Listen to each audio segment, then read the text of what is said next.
my preaching here, Mark. What do we got for the housing provider tip of the week? Well, housing provider tip of the week. I was at a property today in Logan Square with my new business development guy, Shay, and we were talking about tuck pointing. And tuck pointing is such a compounding problem if it's not addressed early on. And tuck pointing, you have to do it over the years in general maintenance. We always talk on the show like brick over frame and brick buildings are better and take advantage of Chicago housing stock with brick.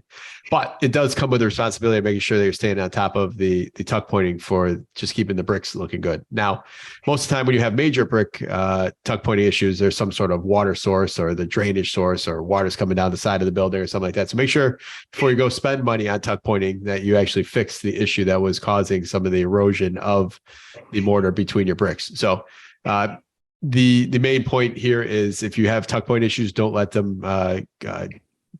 them keep going season to season. I talked to a guy a couple of weeks ago that he got a quote like 2 years ago to adjust his tuck pointing thing. It was like $3,400.